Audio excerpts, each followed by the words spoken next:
Hello, I'm Wayne Groover with Abolish Abortion North Carolina. I'm not going to do a big intro because I can't stand big intros. I'm currently banned from doing Facebook Live, so I'm just going to make a couple of videos and upload it to our YouTube page, hoping this will equip you. So we are post-Roe, and many of you are seeing friends and family come out like on social media. There have been many protests out in the streets.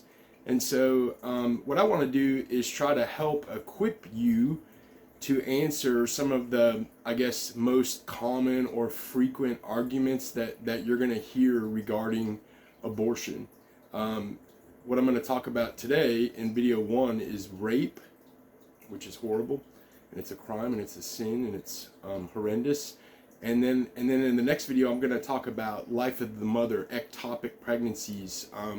Like when should someone kill their kid if their life is at risk? So that'll be my second video. But on this video, let's talk about rape. So firstly, we're talking about child sacrifice. We're talking about murder, the unjust and intentional taking of a human life, a human being made in the image of God. That's what we're talking about here. We're talking about abortion. Okay, so most of you, have probably heard the statistic that less than 1% of abortions are due to rape. And the first thing that I would like to point out to you is that we should never minimize rape due to a statistic because that's only the people that report that abortions happen because of rape. And also, you shouldn't minimize what's happened to a victim of rape. I live in the Southeast, and I think that the stats down here, I think nationally the stats are 1 in 5 women have been sexually molested at some point in their life. And I think in the Southeast, if I remember correctly, it's 1 in 4 women have been molested at some point in their life. So there's definitely a problem. We're a nation of perverts where we love pornography. We despise God's ordained order for sex, which is within the confines of a marriage bed. And many women and young and even young girls are victimized by dudes, by men who are sexual perverts. And many of our women are also perverted as well. So it's a real thing. And rape happens. But what I want to talk about is abortion in the case of rape. So even if a very small percentage of the abortions that happen are due to rape, we shouldn't minimize it, and but B, let's actually talk about it. So rape and abortion, firstly, are both wrong for essentially the same reason. It's where a stronger perpetrator victimizes a weaker victim.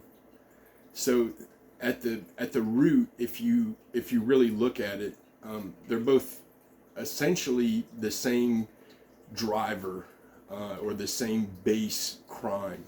Someone stronger victimizing, overpowering physically someone who is weaker. In the case of rape, it's a sexual assault, and in the case of abortion, it is a murder. Like a life is physically overpowered and murdered, poisoned, or dismembered, or things like this. So it's a really hard topic, and rightly people get very emotional about it. Like when you're discussing this in the streets or with family members, you definitely want to approach it with the gravity that it's due, but you also want to stand on truth, because at the end of the day, two wrongs don't make a right. So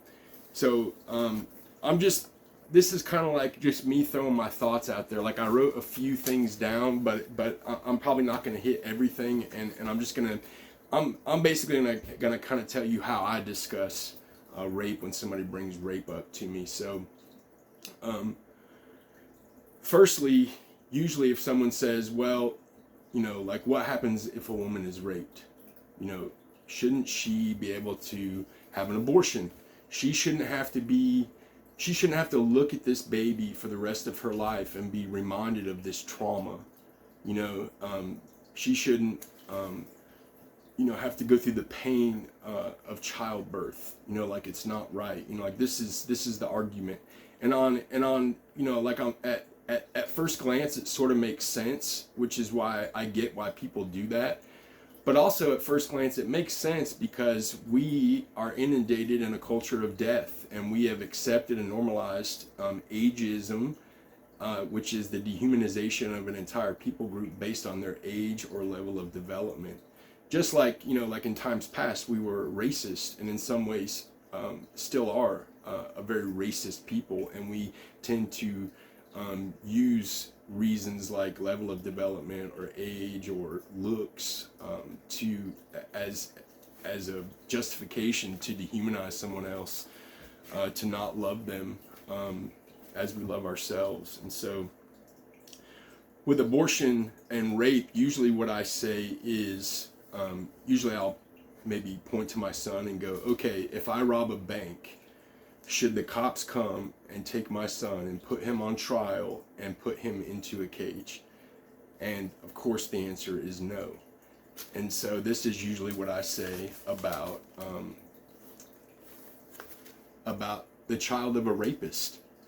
I sometimes I will ask women or men, like whoever I'm discussing it with, if your father raped someone, should you be brought to trial and put into a cage for what your father has done? And I mean, the only plausible and acceptable or truthful, rightful answer is, of course not. Children should not pay for the crimes of their fathers. Usually that answer is not good enough. It should be, because it's simple and cut and dried. But usually it gets back to the emotional aspect of it, of people shouldn't have to be reminded daily of their victimization. And so sometimes it's good to address this too. And one way that I do this is I use any other horrible event, any other horrible life-altering event. So like I use a story and I say, let's say me and my family are driving down the road, and a drunk driver plows into us, kills my son and puts my daughter in a wheelchair. Okay, our life would never be the same. We'd have one dead son, and we'd have a daughter who we would have to see daily. If she's a paraplegic, we might have to wipe her and care for her. It would alter the rest of our lives. Okay, justice should be afforded. So the drunk driver should definitely pay for his crimes, and it should be a right and good justice. But the perpetrator of this crime should pay for their crimes. But that does not change the fact that as a victim, our lives have been altered forever. Okay? So every day when I look at my daughter in this wheelchair, and as I'm caring for her, I would be reminded of this event. That does not give me the right to kill the child of the drunk driver. That does not give me a right to kill my daughter because she is causing me emotional grief and harm. It's not her fault. She's innocent. And so even though our lives would be forever changed, it does not give us the right to murder another human being or even punish another human being who is not guilty of any crime. Especially with execution or any punishment, there is a thing, and it's called due process. And if someone has not injured someone or deprived someone of life, liberty, or property, they are not a criminal, and they should not be punished as one, or especially executed. And so this is the primary argument that I use regarding rape. Two wrongs don't make a right. Rape and abortion are wrong for the same reason. And then usually with the topic of rape, there's another, there's other topics that kind of circumvent that. Firstly, rape usually helps cover up the crime of rape. Because the problem can just be like wiped away. And so in some ways, aborting the child actually props that crime up and makes that crime easier to do over and over again, like for a criminal. Secondly, would be, if you think about technologies and things like that, people usually want to talk about Plan B, and they say, like if a woman is raped, she could take Plan B. Okay, so just really quickly, a side topic. Plan B, yes, the primary, function is supposed to be preventing a sperm fertilizing an egg and conceiving a baby. That's supposed to be the primary function. But the secondary function of Plan B and other hormonal type birth controls and IUDs and things like this is that they slough the lining of the uterus.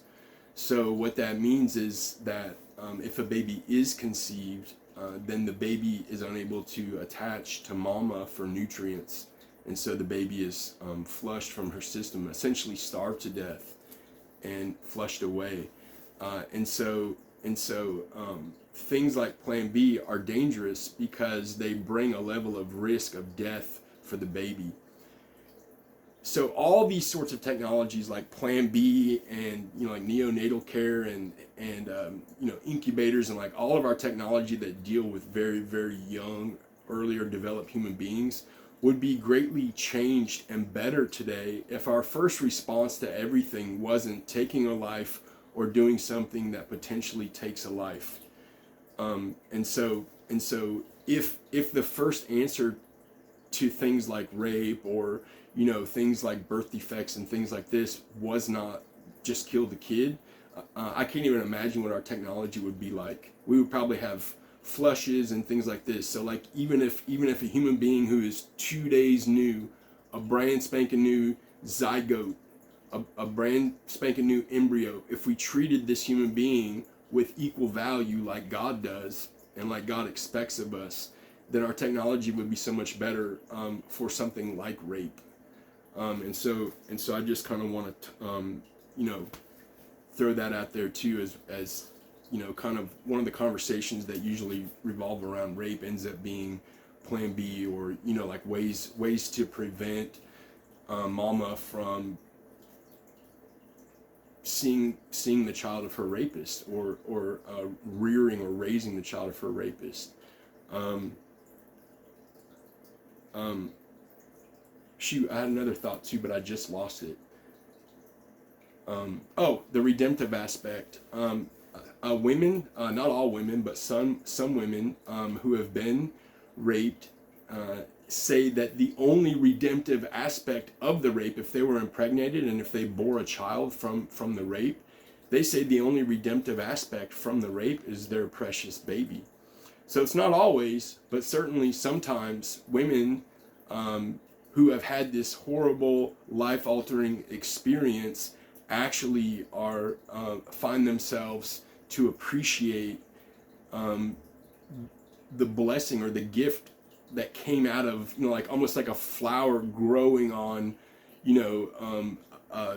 like a dead body or something. Like picture some horrible thing and like this beautiful flower growing out of it. So some women actually see the redemptive aspect of it and appreciate their child and realize that their child is innocent and that their child hasn't done anything worthy of death.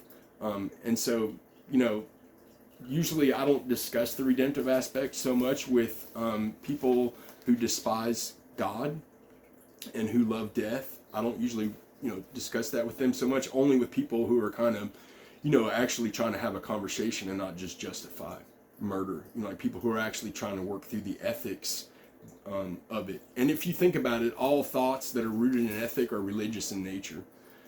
Which brings me to my last and final point. As you're talking with people, family members, friends, people in the streets, make sure that you bring up that you encircle this with the gospel.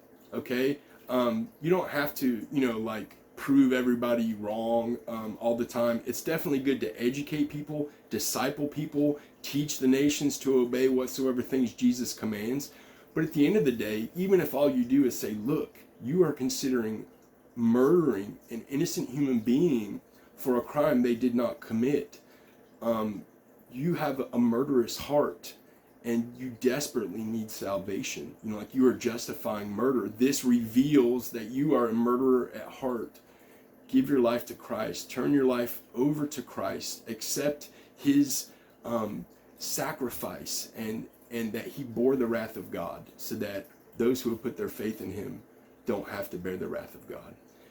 And so make sure that as you're discussing with people, that you're not just winning them to an argument as to the humanity of a human being made in the image of God. That's a good thing, because we as a nation do dehumanize people, and we are in the largest genocide in the history of the world. The entire planet has, like, numerically, there have never been such numbers as this.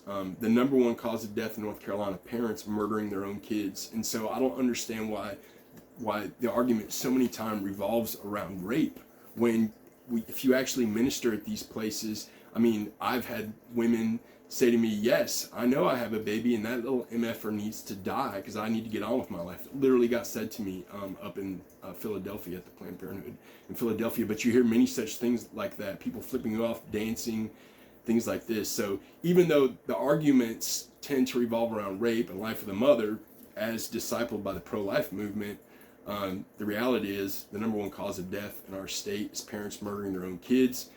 It's a crime that needs to be rectified in our laws under the criminal code, and it's sin. The answer for sin is the gospel. A regenerated, living heart made new by Christ. A heart of stone turned into a heart of flesh. So ultimately, what we need is repentance. But in the meantime, we can use God's law to disciple the nations and lead them to Christ. So that's all I have to say about rape. Rapists should be executed. It's a capital crime. Innocent people who have not committed any crimes should not be executed. And that's all I've got.